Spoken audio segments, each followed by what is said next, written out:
Lucas Wright stood tall by the window of the meeting room on the spaceship Horizon Dawn. Earth looked small and blue from up here. Lucas adjusted his blue commander uniform and took a deep breath. Today was important. Today they would meet aliens for the first time. "They're coming," said Olivia Blackwood. She stood next to Lucas with her tablet in hand. Her dark hair was tied back and her eyes never left the screen. "The alien ship will dock in 5 minutes," Lucas nodded. After 15 years working in space, he thought he had seen everything. But real aliens? That was new even for him. "What do we know about them?" Lucas asked. "Almost nothing," Olivia said. "They call themselves the Celestials. They showed up 3 days ago and asked to talk. That's all we know." The room filled with important people, military officers in stiff uniforms, scientists with curious eyes, government officials looking nervous. Admiral Catherine Donovan walked in last. Her gray hair and stern face commanded respect from everyone. "Remember," Catherine said to the group, "we represent all humans today. Be polite but careful. We don't know what they want." A light flashed on the wall. The alien ship had connected to theirs. Lucas felt his heart beat faster. The door at the end of the room slid open. A tall figure stepped through and everyone gasped. She was beautiful in a strange way. Almost 7 feet tall with skin that shimmered like pearls in sunlight. She had 4 arms, not 2. Her eyes were large and changed colors like moving rainbows. She wore something like a dress made of flowing material that seemed to move on its own. "I am Amara Vex," the alien said. Her voice sounded like many voices speaking together in perfect harmony. "I bring greetings from the celestial people." Lucas stepped forward. "Welcome aboard the Horizon Dawn. I am Commander Lucas Wright, Earth's diplomatic officer." Amara looked at him. Her eyes changed from purple to a deep blue. "The pleasure is mine, Commander." For the next 2 hours they sat at a large table and talked. Amara explained that her people had been watching Earth for some time. They wanted to form an alliance. "There are dangers in space you have not yet met," she said. "The Void Hunters approach your part of space. Without help from each other, both our kinds will die." "Who are these Void Hunters?" Admiral Catherine asked. Amara's eyes darkened. "They destroy everything they find. They have chased us across many star systems." Lucas noticed something odd. When Amara talked about certain things, a small muscle near her neck twitched. Was she nervous, lying? He couldn't tell. Olivia seemed to notice too. She kept writing notes and giving Lucas questioning looks. "We need access to your quantum research," Amara continued. "Together we can build defenses against the Hunters." Admiral Catherine frowned. "That research is very secret. Why do you need it?" "To build shields that can protect both our worlds," Amara said smoothly. That neck twitch appeared again. After the meeting, Amara asked for a place to stay on the ship. "I wish to learn more about humans while our people talk," she said. "Of course," Lucas replied. "We have guest quarters ready for you." "If possible," Amara said, looking at Lucas with those color-changing eyes. "I would like quarters near yours, Commander. As the diplomatic leader, I feel most comfortable discussing matters with you." Admiral Catherine looked like she wanted to say no, but Lucas agreed before she could speak. Something about Amara pulled at him in a way he couldn't explain. That night, Lucas couldn't sleep. He kept thinking about Amara and her strange beauty, her warnings about the Void Hunters, the way her eyes changed colors when she looked at him. A soft knock on his door surprised him. He opened it to find Amara standing there. "I apologize for the late hour," she said, "but there are things I must tell you that the others cannot hear yet." Lucas let her in, knowing he probably shouldn't. The security cameras in the hallway would have seen her come in. "The danger is worse than I said today," Amara told him. "The Void Hunters will be here within weeks, not months. Why tell just me?" Lucas asked. Amara moved closer. She smelled like a summer storm. "Because I sense you are different. You can understand things the others cannot." One of her 4 hands touched his arm gently. Lucas felt a strange warmth spread from that touch. "My people can form special connections with those we trust," she said. "I feel such a connection beginning with you." Lucas knew he should step back, but he couldn't make himself move. "What kind of connection?"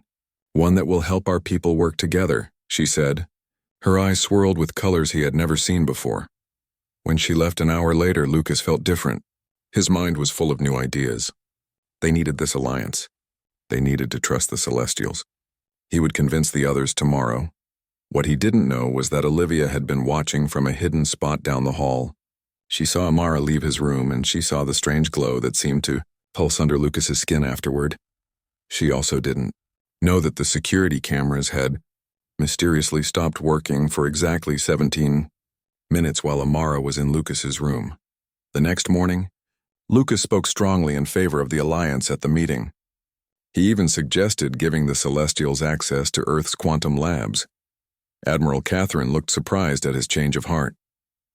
Olivia looked worried, and Amara just smiled, her rainbow eyes fixed on Lucas with an expression that might have been affection, or something else entirely. On the far edge of the solar system, where no human sensors could detect them yet, dark ships began to gather. The Void Hunters had arrived earlier than expected, and they were hungry. The Earth Defense Council gathered in the large meeting room. 20 of the most important military and science leaders sat around a round table. The mood was tense. Outside the windows, stars shone against the blackness of space. In the distance, the dark ships of the Void Hunters waited. Lucas sat on one side of the table. His skin occasionally glowed with a faint light that matched Amara's. Olivia had shown everyone the video evidence of his strange changes since Amara's visit to his room. "We need to make a decision," Admiral Catherine said. "The Void Hunters have given us less than 20 hours now." "We protect our allies," Lucas said firmly. "The Celestials came to us for help, but they lied about why they needed help," said Dr. Patel, the head scientist. "How can we trust them?" Amara stood at the front of the room. Her forearms were folded in front of her. "I will answer your questions honestly now. You deserve the truth. Why did you lie before?" Catherine asked. "Because the truth is complicated," Amara replied. "Yes, we escaped from the Void Hunters, but we were not criminals. We were captives." She touched a crystal on her wrist. A hologram appeared in the middle of the room. It showed strange dark chambers where Celestials were kept in glowing cages. "The Void Hunters found our world 500 years ago. They took us for study. They kept us in a pocket dimension outside normal space. They changed our bodies to see how we would adapt." The hologram showed Celestials being cut open while still alive. Several people in the room looked away. "That's why we have 4 arms now. Why our skin can absorb and release energy. They made us this way through painful experiments." "If this is true," Catherine said, "then the Void Hunters are the villains here. But how do we know you're telling the truth now?" Lucas stood up. "I can feel it. Since Amara and I connected, I can sense when she's lying. She's telling the truth." "What exactly did she do to you?" Olivia asked. She played the security video again, showing Amara entering Lucas's room. Amara's eyes changed to a deep blue color. "I began a bonding process. My people can form mental connections with those we trust. It happens in stages.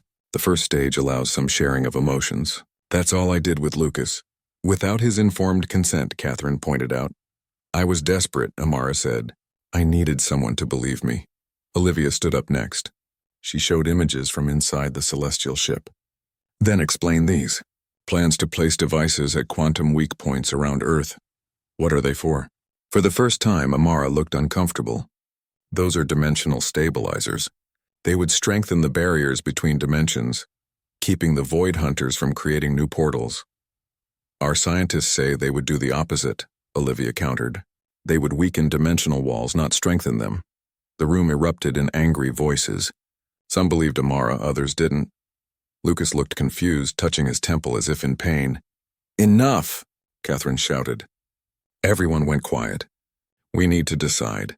Do we hand over the Celestials as demanded, or do we fight?" Before anyone could answer, Amara walked to the center of the room. Her skin glowed brighter than before. "There is another option," she said. "A way for you to know I speak the truth." She turned to Lucas. "The bonding process can be completed. The final stage creates a connection that prevents lies between bondmates." "What's the final stage?" Lucas asked. "What my people call marriage," Amara said softly. She moved closer to Lucas. "I wish you were my husband, human," she whispered, and the hall went quiet.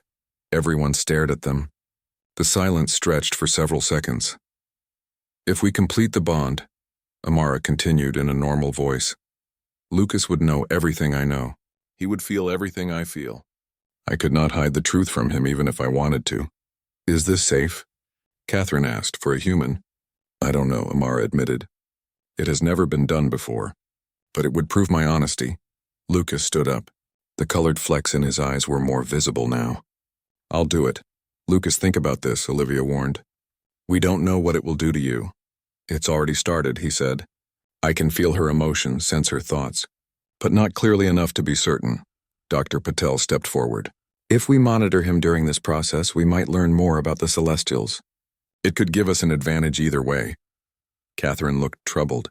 Lucas, are you volunteering for this? Yes, he said firmly. I believe Amara is telling the truth about the Void Hunters. But we need to be sure. The ship suddenly shook. Alarms blared. The communication officer's voice came over the speakers. Admiral, the Void Hunters are moving closer. They're demanding an answer now. Catherine made a quick decision. Tell them we're still discussing their demand. We need more time. She turned to Amara and Lucas. How long does this bonding process take? 72 hours, Amara said. We must remain in physical contact for most of that time. We don't have 72 hours, Catherine said. We can accelerate it, Amara suggested. But it would be more dangerous. How dangerous? Lucas asked. Your mind might break, or we might both die if the connection forms incorrectly. Lucas didn't hesitate. Let's do it. Catherine ordered a special room prepared with monitoring equipment. While doctors and scientists set everything up, she pulled Olivia aside. I need you to do something, Catherine whispered. Take a team and search the celestial ship again. Look for anything that might tell us what they really want. Olivia nodded and slipped away with 4 security officers. In the prepared room, Lucas sat on a bed with sensors attached to his head and chest. Amara sat facing him. All 4 of her hands held his. Are you ready? She asked. Yes, Lucas said. His voice sounded strange, like it had echoes. Amara's skin began to glow brighter. The light spread to Lucas through their connected hands. Both of them closed their eyes. Dr. Patel watched the monitors. His brainwaves are changing to match hers. Heart rate increasing. Body temperature rising. Catherine watched through a window. How long will this take? At the accelerated rate? About 6 hours, Dr. Patel said. If he survives. Outside the ship, the Void Hunter vessels moved into a battle formation. Time was running out. In another part of the ship, Olivia and her team carefully entered the celestial vessel again. This time they went deeper, past the main computer room into areas that looked like living quarters. In what appeared to be Amara's room, Olivia found a hidden compartment containing a small crystal device. When she picked it up, it projected a message in celestial language. One of her team members, a linguist, translated the key parts. Use Earth as the focal point. When the hunters engage, open the gateway to the safe dimension. Leave this universe to collapse. Olivia's eyes widened. We need to stop that bonding, now! Admiral Catherine Donovan did not trust the alien visitor. After 30 years protecting Earth, she knew when something felt wrong. She sat in her private office on the Horizon Dawn and read the treaty papers again. The Celestials wanted too much access to Earth's quantum labs. Why?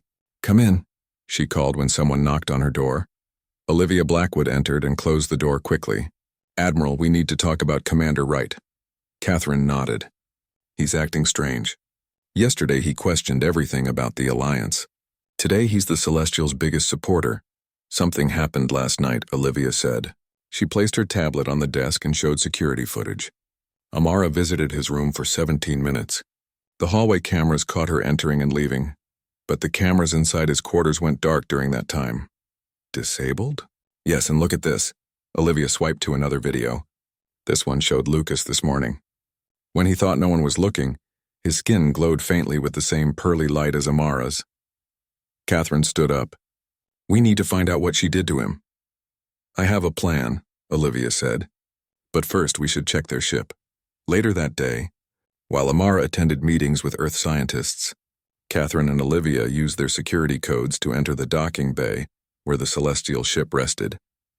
It looked like a giant crystal, with smooth sides that reflected light in rainbow patterns. How do we get in? Catherine whispered. Olivia held up a small device. This might help. It copies electronic signals. When Amara opens her ship, this will record the code she uses. They waited for 3 hours in a hidden spot. Finally, Amara returned and touched the side of her ship. A doorway appeared. Olivia's device blinked green. Got it, she whispered. They waited until Amara left again for another meeting. This time when they approached the ship, Olivia used her device. The door appeared just like before. Inside, the ship was larger than it looked from outside. Strange lights pulsed along crystal walls. The air smelled like flowers and lightning. This way, Catherine said, following a map on her tablet. The main computer should be ahead. They found a room filled with floating crystal screens. Olivia connected her tablet to one of them. I can't read their language, but I can copy their data, she said. Give me 10 minutes. Catherine walked around the room looking at strange devices and containers.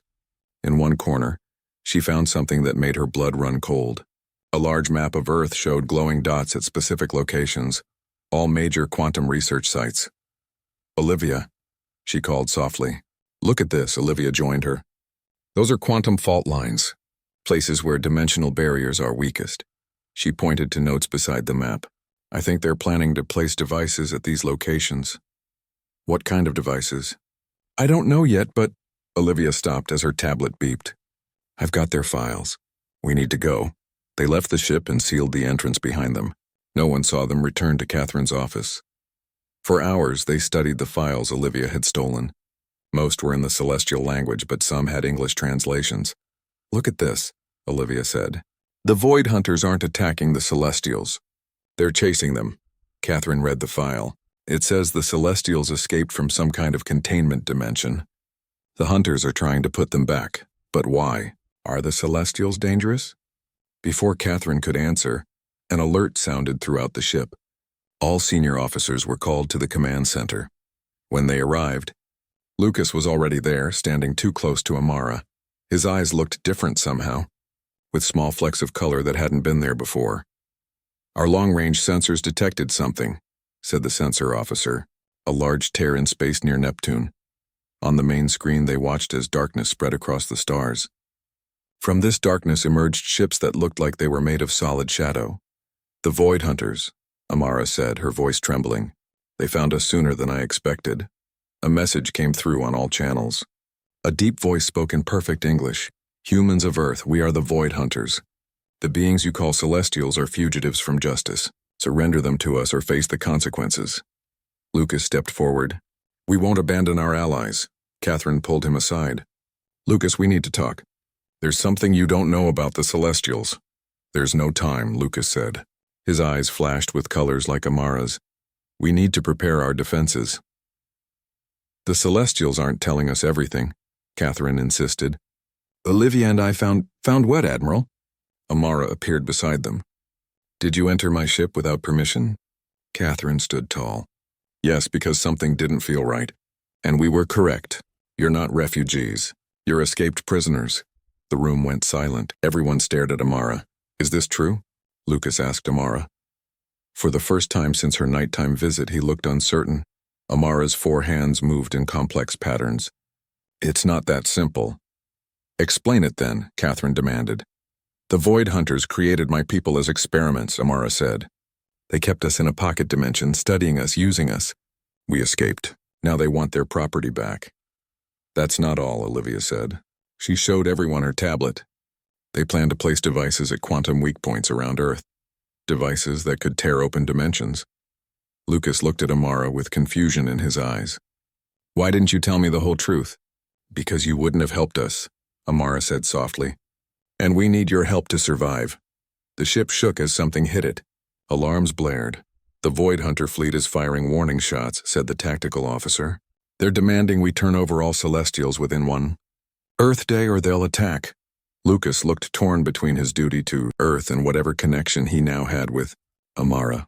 Catherine watched him carefully, wondering what Amara had done to him during those 17 minutes in his room. We need time to decide, Catherine said. Tell the Void Hunters we need 24 hours to consider their demand. As the others left to carry out her orders, Catherine pulled Olivia aside. Keep watching both of them, she whispered. Something isn't right about their connection, and find out what those devices are supposed to do. Olivia nodded and slipped away.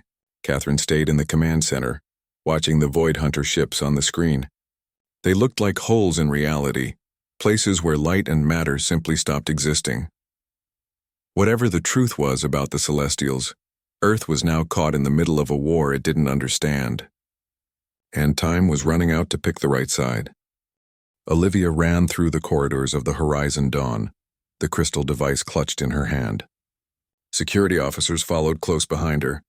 She had to reach Admiral Catherine before the bonding between Lucas and Amara went too far. She burst into the observation room where Catherine watched the bonding process. "Admiral, we need to stop this now." Catherine turned, surprised. "What did you find?" Olivia held up the crystal device. "Evidence that the Celestials plan to use Earth as some kind of sacrifice.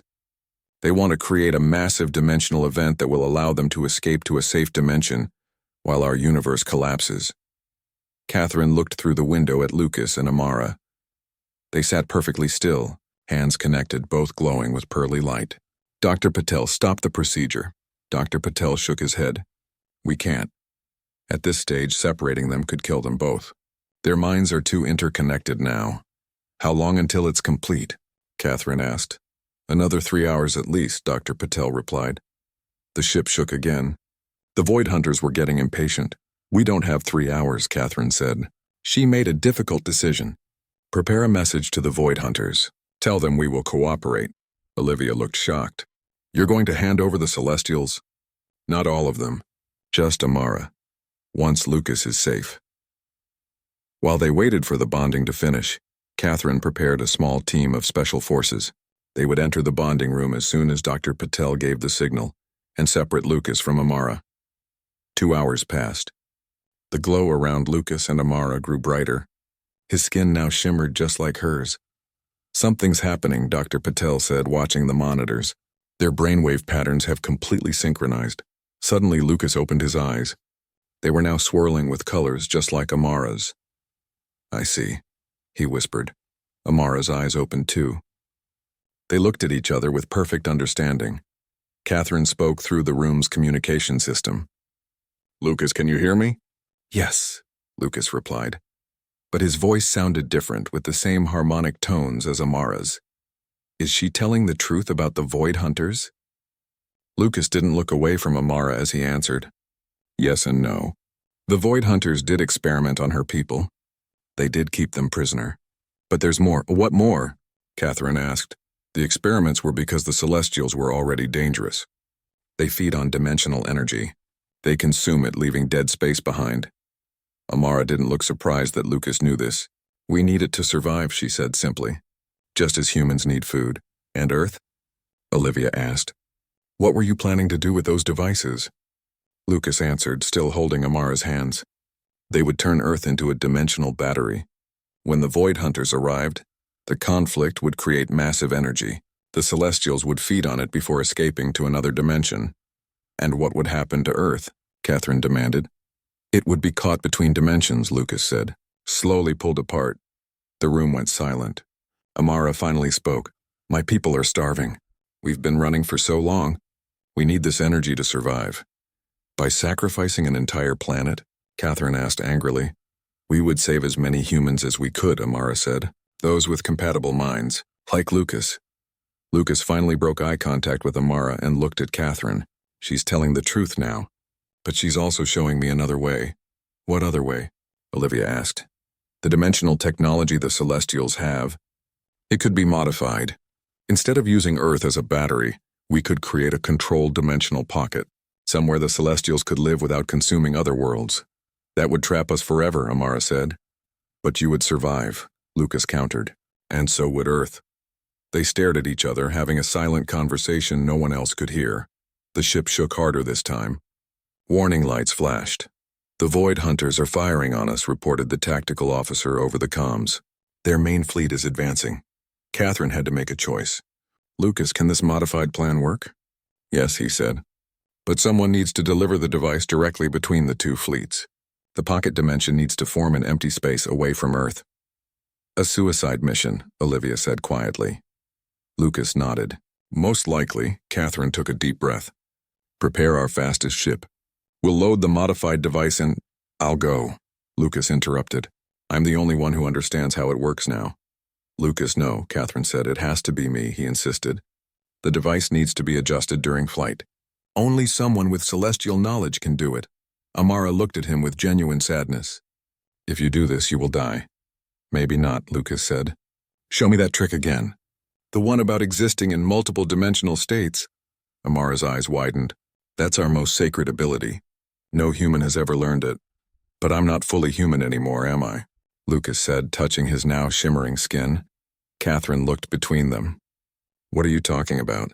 Celestials can exist partly in other dimensions, Lucas explained. It's how they feed on dimensional energy. If I can learn this skill, I might survive the pocket dimension's creation. It took my people centuries to master, Amara said. We don't have centuries, Lucas replied. But we have our bond. You can show me directly. While they spoke, Dr. Patel quietly approached Catherine. Admiral, his body is changing at the cellular level. Whatever she did to him, he's becoming something different. Catherine made her decision. Prepare the ship. If Lucas believes he can do this, we'll give him the chance. For the next hour, while the Horizon Dawn's shields took hit after hit from the Void Hunters, Lucas and Amara remained connected. She taught him, through their mental bond, how to shift part of his consciousness into another dimensional state. Meanwhile, Olivia worked with celestial engineers to modify their dimensional devices. Instead of creating multiple weak points around Earth, they built one powerful device that would create a stable pocket dimension. Finally, it was time. Lucas stood in the launch bay beside a small, fast ship. His skin glowed with pearly light, and his eyes swirled with colors. The device is installed, Olivia said. Once you're in position between the fleets, activate it with this code. She handed him a small control pad. Catherine approached him. Are you sure about this, Lucas? Yes, he said simply. It's the only way to save both worlds. Amara stood nearby. For the first time, she looked uncertain. The bond will stretch when you leave. It might break, then we'll make it stronger, Lucas said. He walked to her and took her hands. Show me the final stage. Make it complete. Without hesitation, Amara placed one hand on each side of Lucas's face. Her lower hands held his. A blinding light surrounded them for a moment. When it faded, Lucas's eyes perfectly matched hers. Now we are truly bonded, she said. Husband of my mind and heart. I'll find a way back, Lucas promised. He turned and entered the small ship. Everyone moved to the observation deck to watch. The small ship launched, speeding toward the space between the Earth forces and the Void Hunter fleet. He's broadcasting on all channels, said the communications officer. Lucas's voice filled the room. Void Hunters, this is Commander Lucas Wright of Earth. I have celestial technology aboard my vessel. If you want it, follow me away from Earth. The dark ships changed course, pursuing Lucas's small craft. It's working, Olivia said. They're following him, on the main screen. They watched as Lucas positioned his ship perfectly between the two fleets, now far from Earth. The Void Hunters surrounded him. The device is activating, reported a sensor officer. Massive energy readings. A sphere of distorted space appeared around Lucas's ship. It expanded rapidly, engulfing many of the Void Hunter vessels and several celestial ships that had moved to intercept them. Then, in a flash of impossible light, everything within the sphere vanished. Where dozens of ships had been, now there was only empty space. Lucas, Catherine whispered. Amara stood perfectly still, her eyes closed. He's alive, she said softly. I can still feel him, but so far away. The remaining Void Hunter ships, clearly confused by what had happened, began to retreat. Earth was safe, but at what cost? 3 days passed since Lucas disappeared into the pocket dimension. The remaining Void Hunter ships had left Earth's solar system. The crisis seemed over, but no one celebrated. The cost had been too high. Amara stayed in her quarters, hardly eating or sleeping. She sat in perfect stillness, eyes closed, searching across dimensions for any trace of Lucas. Admiral Catherine and Olivia met in the ship's observatory. Through the large windows, they could see Earth below them, peaceful and blue, unaware of how close it had come to destruction. The Celestials want to leave, Olivia said. Their ship is ready. They're asking for Amara. What do you think? Catherine asked. Can we trust them now? Olivia thought for a moment. Lucas trusted them enough to sacrifice himself. And without Amara, they seem less dangerous. But Amara is different, Catherine said. Her bond with Lucas changed her too. As if summoned by their conversation, Amara entered the observatory. She looked weaker, her usual glow dimmed, Her eyes had stopped changing colors, settling on a deep blue that reminded them of Lucas. "May I join you?" she asked. Catherine nodded. Amara stood by the window looking out at the stars. "My people want to leave. They're afraid more void hunters will come." "Will they?" Olivia asked. "Eventually," Amara said. "But not soon. They lost many ships in the pocket dimension. Will you go with your people?" Catherine asked. Amara turned to face them. "No, I will stay. As long as there's any chance Lucas survived." "You said you could still feel him," Olivia remembered. "Yes, but very faintly. The bond stretches across dimensions now. It's like hearing someone call your name from very far away." Catherine sighed. "We've searched the area where the pocket dimension formed. There's nothing there now, not even debris. That's because he's not in normal space anymore," Amara explained. "He exists between dimensions now. If he survived, he would need to find a way to reach back into our dimension." "Is that possible?" Olivia asked. "I don't know," Amara admitted. "No one has ever done it before." A young officer entered the observatory. "Admiral, we're detecting a strange energy reading from your private quarters." "Security is investigating," Catherine frowned. "I didn't authorize any equipment in my quarters." They hurried to Catherine's room. Security officers stood outside looking confused. "It started about 10 minutes ago, Admiral," one officer reported. "A light appeared in the middle of your room. It's getting bigger." Catherine carefully opened the door. In the center of her room floated a small ball of light. It pulsed gently, growing slightly larger with each pulse. "It's a dimensional tear," Amara whispered, her voice filled with hope. "Someone is trying to break through." The light expanded suddenly, filling the room with brightness. Everyone covered their eyes. When they could see again, a figure stood where the light had been. It was Lucas, but changed. His skin glowed with the same pearly light as Amara's. His eyes swirled with colors. He looked solid, but somehow not quite there, as if part of him existed somewhere else. "Lucas?" Catherine asked carefully. He smiled. "It's me, Admiral. Most of me, anyway." Amara moved forward, her hands reaching for him. "You survived." "Barely," Lucas said. "The pocket dimension formed correctly. The Celestials and Void Hunters are contained inside it. I managed to partly shift my consciousness as the dimension closed, just like you taught me." "Where have you been?" Olivia asked. "Everywhere." "Nowhere." Lucas shook his head. "It's hard to explain. I existed between dimensions trying to find my way back. I could feel Amara's mind guiding me." "Can you stay?" Catherine asked, noticing how his form occasionally flickered. Lucas looked sad. "Not completely. Part of me is still anchored to the pocket dimension. I can visit, but I can't fully return." Amara touched his face. Though her hand should have passed through him, it didn't.